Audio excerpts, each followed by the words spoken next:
Alright, I am back with another build, and today we are doing the next lineup in my Deity build series. Today we are doing, I swear to God, I don't know how to pronounce this, Mielikki. Mielikki? Mielikki. Mielikki. This one, the one I'm showing on screen right now. Basically, this video is going to be a bit strange. The thumbnail might have given it away, but this is actually going to showcase two builds, and I'll quickly explain why. So, I originally conceived this build as a Druid build. I hinted at it in my previous videos as being, as I quote, a Druid double feature. However, I realised when leaving things to the last moment, typical me, I read the Forgotten Realms wiki page on Mielikki, and realised this is a ranger build, not a druid build. But the concept I had for the druid build was still so cool that I wanted to use it, but I didn't just want to push it aside till later, so I thought, well, hang on a minute, why don't I do both? I decided that right then at that moment that I was going to make this a dual build video. So there's two builds here, where I'm making two characters. One is a druid, mainly. One is a ranger, mainly. And I decided to do it in a way that these two characters are brother and sister. They grew up together in the wilds of Faerun, living off the land and serving Mielikki as guardians of nature. Brother and sister in arms. They're both half-elves, wood half-elves, to kind of get that part across, as I believe Mielikki has quite a good connection to half-elves as a race, as well as rangers and druids and everything to do with nature. So I thought it would be a really interesting build, basically an interesting idea to have the brother be a ranger and be more of a martial fighter, while having the sister be the druid who is more of a caster. However, I think you'll find what I've done with these two builds is really, really interesting, but I quite like the idea of these two characters kind of looking out for each other and working together. So let's get into the builds. First off, we have our brother character, and he is going to be the ranger, as I've said. And we're going to be starting off as ranger, so this is going to give us a few things. Number one, it's going to give us favoured enemy, in which I've gone for bounty hunter. Although it doesn't really matter which one you take here, I just would not take ranger knight, as we do not want heavy armor proficiency on this build, and we'll get to why in a minute. But any of these work. I just quite like bounty hunter because I quite like having proficiency in investigation, but if any of these others appeal to you a bit more, then feel free. Next up, we have our Natural Explorer, and I'd like to take Beast Tamer here. I think just having a little animal companion is quite on theme with nature, but you can take any of these. Obviously, resistance to one of these three damage types is still quite good, but I just like having Beast Tamer for the theme of it. The way I kind of picture this little team is you have obviously the duo and the brother and sister, plus their little, maybe perhaps talking animal companion. I've just realised I've made fucking Druid Team Rocket, but regardless. And maybe even some other companions that we'll get to in a minute. However, let's get into the stats. So, you're definitely going to want to have your constitution be quite high, so let me just make sure I've got this right. Perfect. So I'm going to say strength at 12, dexterity at 16, constitution at 16, and wisdom at 14. We're going to be needing our spellcasting a little bit less, so you could actually maybe get away with bumping this down to a 12 and maybe popping your strength up to a 14, if you so choose, which is actually probably what I'm going to go with here. But I want our dexterity and constitution to be high for our armor class. Our strength matters less so, since I will be using finesse weapons on this build. And our wisdom matters a bit less because we don't care so much about our spell casting in combat. However, outside of combat, it's nice to have the extra bit of utility. And of course, because we're a ranger, we just get a ton of skill proficiencies, and pretty much all of them are on theme. Athletics, stealth, investigation, nature, insight, perception, and survival are all really, really awesome skills, although you could swap one out for animal handling. But I really like these as kind of a woodland hunter type vibe. So, yeah. Next up at level 2, I'm gonna just take a quick multi-class dip here, just to kind of get this out of the way, to kind of show you what this build is going to be overall. But we're going to go straight back to Ranger and then kind of mess around with the multi-classing a bit more later on. But I mainly want one thing from our multi-class, which is going to be Barbarian. Now, there's a couple of things we're going to get from this. Mainly Rage, which is really, really good. It's just going to give us a little bit of extra damage on our melee weapons for now. But we mainly want unarmored defense because we are wearing clothing with this build, and we want to just make sure that when we get that clothing, we can actually use it. But unarmored defense is just nice anyway, especially in the early game, because it basically is just going to give you a lot more options of what you can use and pick up. Now, Barbarian and Ranger is actually a really, really interesting class mix. Yes, you cannot really use your concentrate, you can't really use spells while ranging, but there's plenty of Ranger spells that you can cast before ranging and keep the benefits of while ranging. So let's get into that. So now we're going to be going back over to Ranger because I want to explore that class first, but again, as with all of my builds, take these levels in any order you wish.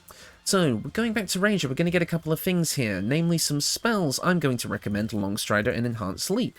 Long Strider you can cast and then still be able to use during range, just giving you that still giving you that extra movement speed, and Enhanced Leap is just useful for getting around the map. However, things like Speak of Animals, Cure Wounds, or Goodberry would not go amiss here. However, I quite like these more for being on theme, for being swift and nimble as a Ranger. Also, we're going to get a fighting style here, and we're going to be going with 2-weapon fighting. This is going to be a super important part of this build, as we will be dual wielding with this build. And we want to be able to use our ability modifier for the damage on our offhand attacks. I kind of envision this character.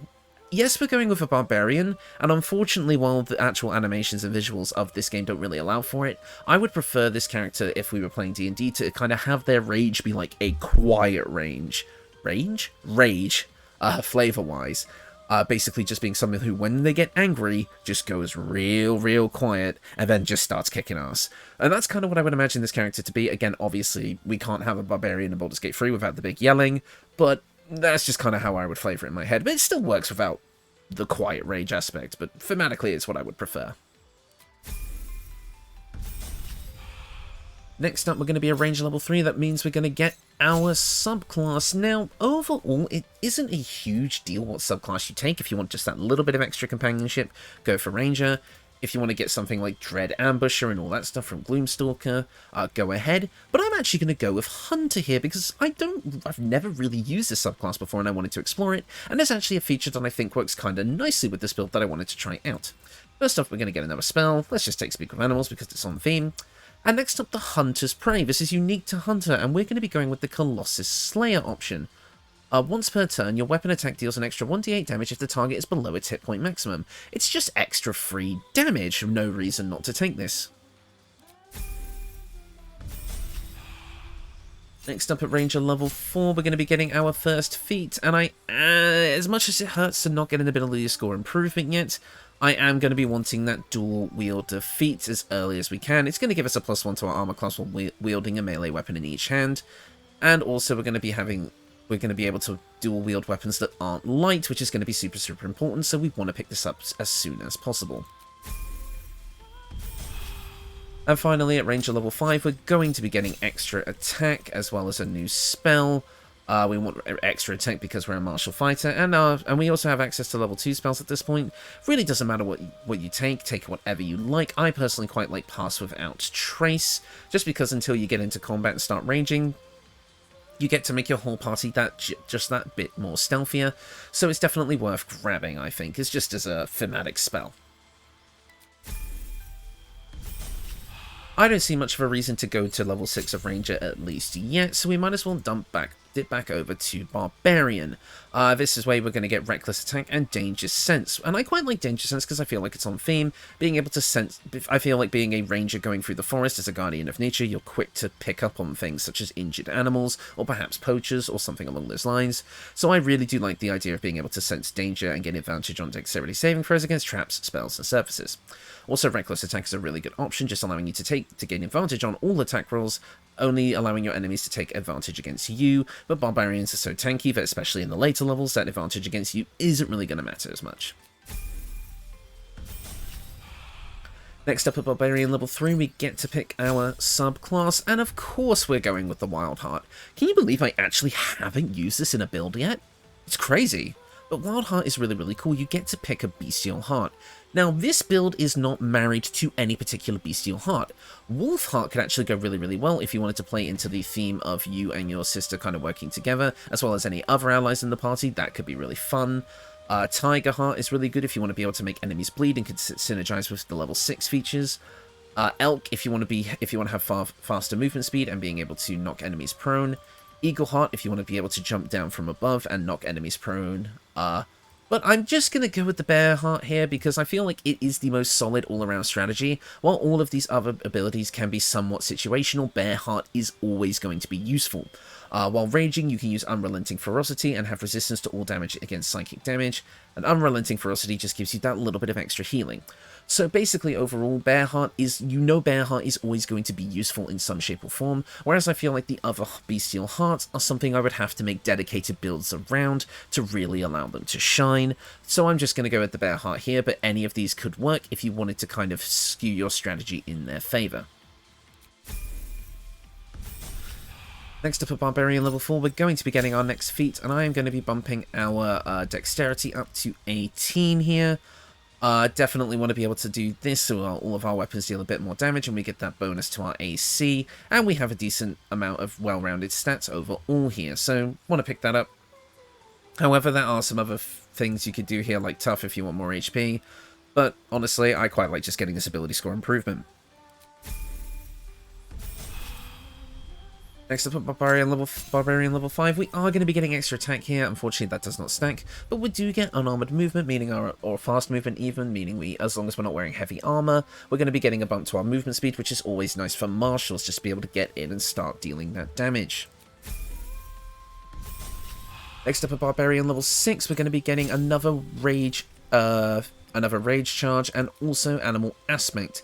Now, again, I'm not married to any of these. Pick whatever you really, really like.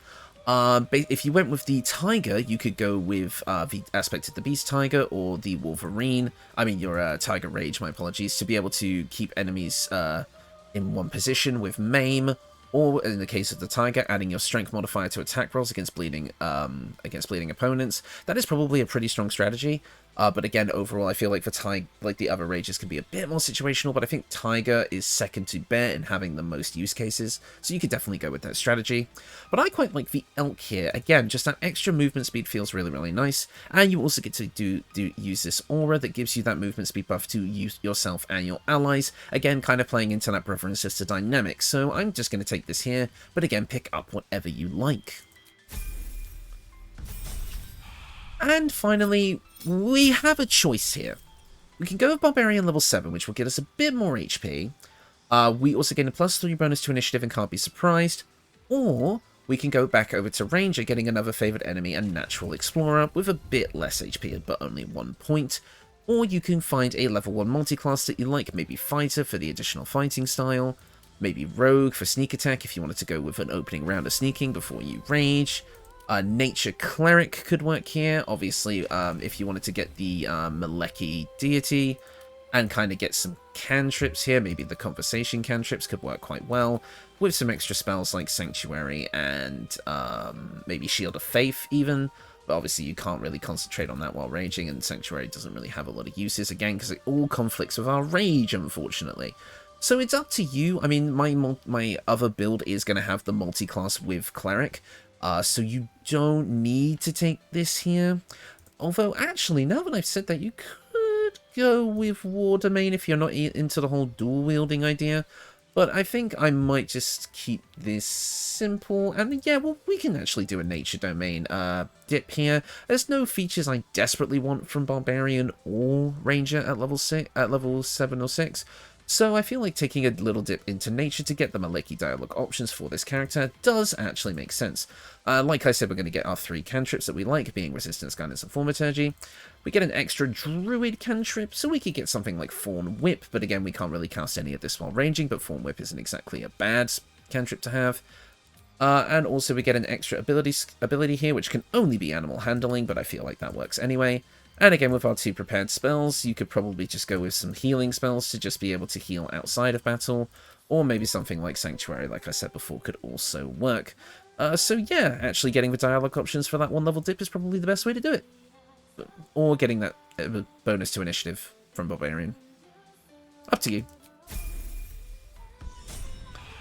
And that is build number 1. So overall, I actually quite like this build.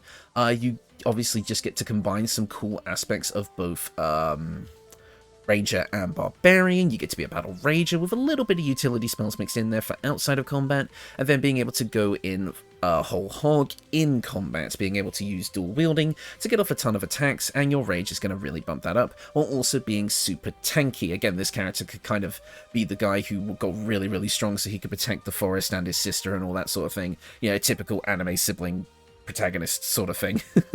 Demon Slayer. Something along those lines. But let's get into the equipment. So I'll just quickly pop that down there. And also, can I just point out, this looks sick as hell. Dual longswords, one's gold, one's silver. Oh, hello. You're not supposed to be in the video yet. I'll get to you in a minute. I just think this looks badass as hell. And the thumbnail shot I got for this video I actually really like, so I hope a lot of people see it. But yeah, no, anyway, let's get into the build.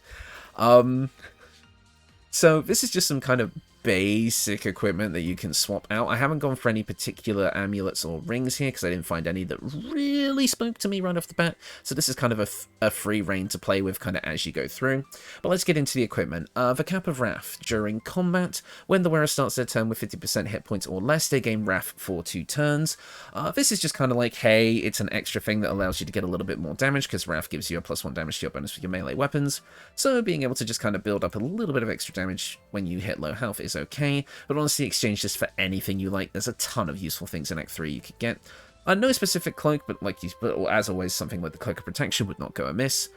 This is the Enraging Heart Garb. While raging, the wearer generates 2 tons of Wrath, so stacking with the Cap of Wrath, you just keep getting to add on that damage. But also this gives you a Constitution bonus of +2 up to 20, meaning we're going to have a total of 18 Dex and 18 Con. This can be obtained in Act 2 really, really easily, and with a build like this, it is just super, super strong. I mean, look at how much AC we have. God damn! Speaking of AC, the Braces of Defense. These can be obtained in Act 1. You gain a +2 bonus to armor class as long as you are not wearing armor or holding a shield. We're not, so this works even though we do have something in our offhand, so that's super, super cool. Also, the Evasive Shoes is going to give us a bonus to our armor class. Basically, I really wanted to lean into the tankiness of this build, getting as high of an armor class as possible, and I think 22 is not exactly all that bad. I think it's pretty good. We get a +4 from Dex, +4 from Con, +1 from the shoes, +1 from Dual Wielder, and +2 from our Bracers. But again, swap this out as you see fit. As you get into Act 3, the Bone Spike set may actually be more favourable, at the very least the helmet. But I actually just really like this setup for the fashion and the overall defense that it gives. I think it's just very simple, but very fun and effective. But let's get into the weapons. Now, obviously, we see 2 finesse longswords here, so I think it's pretty obvious what we went for. First off is Larithian's Wrath. This can be obtained in Act 2 or Act 1.5, whatever we want to call it. It's from the Githyanki Crash, and it is just a +1 longsword, which is finesse, so it can use as our dex, and also has the special ability Razor Gale, meaning you can attack in a small cone in front of you, dealing a bit of extra damage. You can do this once per short rest. Again, it's just a cool looking longsword that fits in well for this build. Longswords with the dual wielder feat are one of your most powerful options. I really wanted to go with like dual battle axes or something, but there just aren't good like battle axe options in this game, like the versatile one-handed battle axes. They're just not very good, especially when the only like +2 axe in the game is kind of deep into Act 3, and it's not even that good. It just does extra damage on a crit. Like, and then I saw the longsword combo and I was just like, yeah, I gotta go for it. Speaking of which, Fala Reluve. Obviously this is Elistray's weapon, and we're not exactly the chosen of Elistray here, but since Elistray's domain is nature, I don't feel like she would be too opposed, and I really just needed this for the build, so please just let me have this one. It's a really cool weapon. It's going to allow you to give you and your party a little bit of a buff. I've gone over it a bunch of times, but I'll go over it here as well. Allowing you to either sing or strike. Sing is going to give your allies a buff to their mental saving throws and attack rolls, and Shriek is going to give your enemies a debuff to their mental saving throws and do a little bit of extra thunder damage. So you can cast this, and I believe you can still do this while raging. I don't think raging impedes this. I'll have to double check the combat footage to see if it's like rain out when I rage. But overall, this is just a really badass looking combo, and I really, really like it. And finally, the Titan String Bow. This has Titan Weapon. It's a +1 bow, but this bow deals extra damage, additional damage equal to your Strength modifier. So this is just a decent bow that you can get in Act 2 or even Act 1 if you do a certain questline. And because we have high dex and a decent amount of strength, we're just going to get extra damage off of this. But when you get into Act 3, something like the Gontamayal may be a bit better. So yeah, that is the equipment for this build. I really like this overall setup. I think just aesthetically, this looks awesome. Absolutely badass as hell. And you just get to be a super fun, high damage dealing combat character, martial focus. You could even get up to 16 strength if you grab the Potion of Everlasting Vigor, but I don't know if that's a good roleplay move for this character, so I didn't include it in the actual build, but I'm just going to mention it now. But yeah, I just really like this overall, and again, things like Long Strider, Enhanced Leap, and some of the other stuff we get is just going to make us a really fast and, you know, easy to maneuver character as well. And again, just getting those 3 attacks per turn at full power is really, really nice. If you find that you're not getting so much out of the ranger levels and you're not married to the idea of being a ranger, grab Thief Rogue, get those extra bonus actions, and go crazy with this concept. But you know, see, I really wanted to make a ranger here, and I feel like the Colossus Slayer getting that little bit of extra damage, and again, just being on theme, really does work. But yeah, you know, I quite like this build. I think it's really, really fun. So let's get on to the second build, and I'm not going to be going through the whole leveling process here, because the way this build works is a bit different from my other builds. So this was the original build I came up with for this video, the Druid build.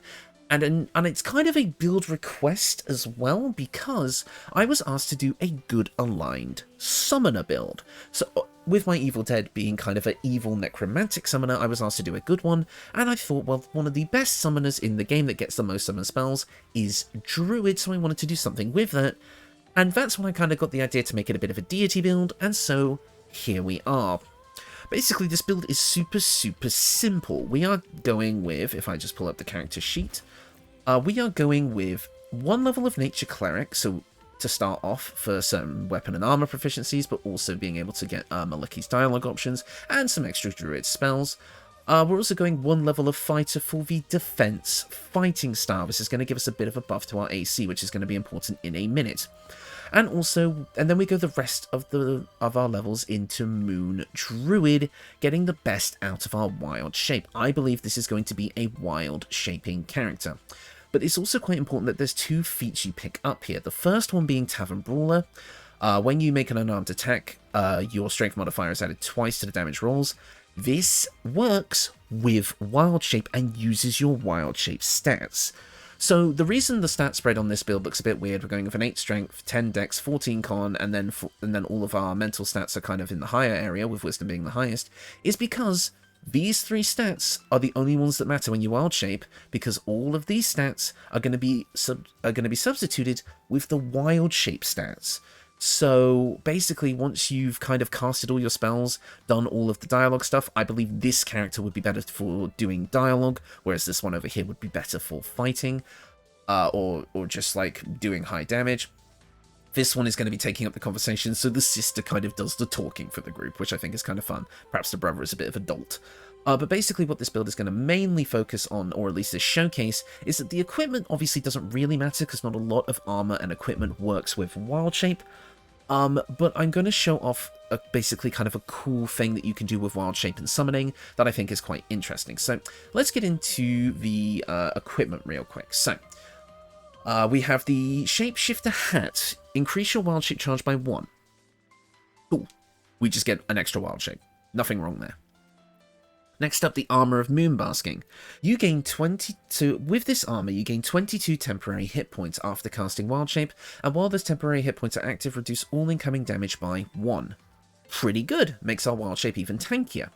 But also, we have a +2 bonus to Armor class, and you have an advantage on saving throws against spells, and this effect persists while you're in Wild Shape, so your Wild Shape is going to get an extra +2 to their AC and advantage on saving throws, which is really awesome.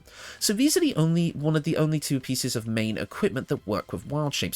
And unfortunately, these can only both be obtained in Act 3, but you can get them kind of straight away if you know where to go. Especially the armor, which is definitely the most important. But the kind of cool thing about this build is because the idea is that you'd spend it mostly in wild shape, you don't really need to worry too much about what armor and equipment and and kind of accessories and weapons you equip on this build, because, well, again, if you're mostly wild-shaped, you're just going to use the wild-shape attacks and stats, so it doesn't really matter. So fill these in with whatever you think is interesting. Maybe there's some other items that work with wild-shape that I don't know about. But let's move on to the accessories. Corvid Token. While wearing the amulet, the wearer's jump and flying speed increases by 1.5, and they can cast Feather Fall. What this actually means is you just have Feather Fall on permanently. It's a bit weird. It's worded a bit weird. Feather Fall's effect will persist while the wearer is polymorphed or wild-shaped, meaning that our wild shape now has a free Feather Fall, making them way more maneuverable. Also, we have the Shapeshifter's Boon, Ring. While shapeshifting or disguising yourself, you gain a +1 bonus to all checks, so this works with wild shape. So basically, any additional checks that will come up while you're wild shaped, you just get a bit of a buff too, which is awesome. So why are my weapons just 2 regular daggers? Well, we're using the dual wielder feat, and the bonus armor class you get from dual wielder, as long as you're dual wielding before you wild shape, will count in wild shape. So with that, we're going to also be using the Darkfire Shortbow, which is going to grant us a couple of resistances, and what we can do is we can cast the haste from the Darkfire Shortbow, and then wild shape after that, whoever we cast it on, and it won't break our concentration, meaning that whoever is hasted will stay hasted. So let's get into the summoning. So the thing is why Moon Druid works really well with summoning spells is because, again, they don't require concentration, so you can summon and then wild shape. So Conjure Elemental. Since we actually have 6 level spell slots here, because we've only gone, I believe we've mostly gone into full casters, you can actually conjure the Myrmidons here, which are one of the more powerful summons in the game. So we're going to go with an Earth Myrmidon, just for fun. In addition to that, we can also conjure Woodland Being. And since Mielikki actually has a bit of a deep connection to Dryads, this is quite appropriate and can almost be considered kind of the 3rd member of the group. I'm probably not going to look at her too hard because I don't want to get demonetized, but you get my point. But also the Dryad themselves can conjure Fallen Lover, which will summon a Woodwote for you, meaning you now have 3 companions off of 2 spells, which is quite nice, but we're not done there. We can also summon a Minor Elemental. We'll just summon an Azor as an example. Now we have 4 companions, and in addition to this, if you don't mind using your concentration, you can either summon a Grasping Vine or a Flaming Sphere. I'm going to show off the Flaming Sphere here, because again, because Wild Shape does not break concentration, you can maintain this, giving yourself a little summoned army of the forces of nature, in addition to your brother. So there's a lot of summoning going on here. And then, of course, as stated, if we Wild Shape to, let's just say, an Owlbear, none of it goes away, and now we have all the benefits of wild shape. And as you can see here, our AC is 18 because we use the defense fighting style from Fighter and the extra from Lunar Protection, and for some reason dual wielder's not working. Well, that's interesting. It worked before when I tested this. Perhaps that's been patched in the short amount of time that it's been. Okay, so perhaps dual wielder isn't necessary, but you might still benefit from that little bit of bonus to your armor class outside of combat, but it's not necessary, so you could take a bump to your charisma or intelligence instead if you prefer, since again, we're just using the stats from our wild shape otherwise. Apologies for that bit of misinformation there. That is my fault. This did used to work, but it seems it's been patched, but it looks like the defense fighting style does still work, so it's worth picking that up at least. But again, stats don't matter as much with this, so if there's another feat that you might like instead of dual wielder, perhaps mobile would also work, or maybe even athlete, to give yourself more maneuverability while in wild shape, that could work. But it definitely seems like the dual wielder thing got patched, so again, I should probably pay attention to these things before I sit down and record, but honestly, this is just my style of video at this point, and we're all here for the ride. I wonder how many people will correct me in the comments before they actually get to the part of the video where I realise I was wrong. Oh, we will see. So yeah, not too much complexity with this secondary build. It is mainly just going mostly Druid with a dip in Cleric and Fighter each to be able to get that bit of extra AC. So yeah, that is our little build video done with both builds complete. And I have to say, really happy with this one. I think it's a really cool kind of thematically story-driven kind of build combo that works with the deity in question and can be super, super strong. I actually think that last minute realization of me needing that I actually needed to build a ranger turned out for the better. And I kind of like going the barbarian aspect as well, because ranger and barbarian, it doesn't seem like a class combination most people would go for, but when you actually use it in practice, it's kind of fun. But obviously you could pretty much sub in any martial class and it wouldn't make a difference, but hey ho. In fact, it would probably be stronger, but whatever. This is all on theme and quite fun, and I do seriously quite like these two builds. And again, you get like the ranger dialogue options and stuff, as well as the Mielikki stuff and all the cool extra roleplay things that come with being a ranger. Like, there's just a ton of advantages to kind of going this suboptimal route in order to gain a bunch of cool benefits. And again, I just love this like brother-sister dynamic. As the guardians of nature, the forces of nature. It's so fun. I really, really like this whole dual concept. And I hope you all did too.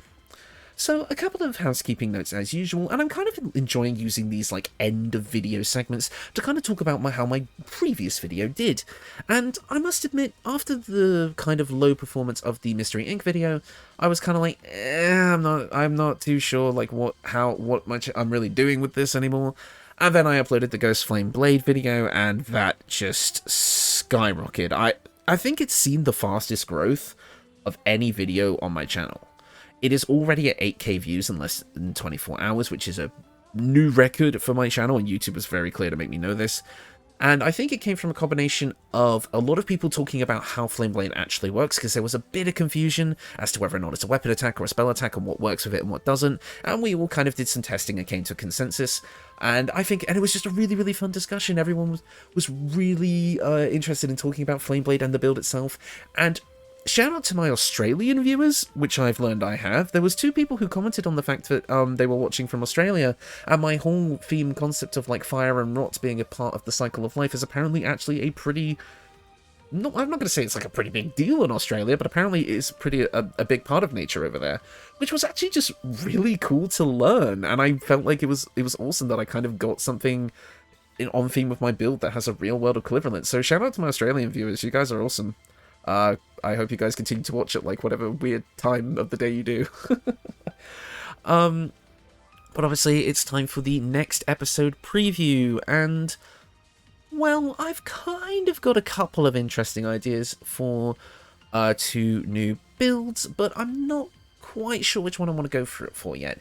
One is going to focus on status effects, and not just a status effect, but kind of seeing how many interesting status effects I can kind of cobble together on a single build that is still effective.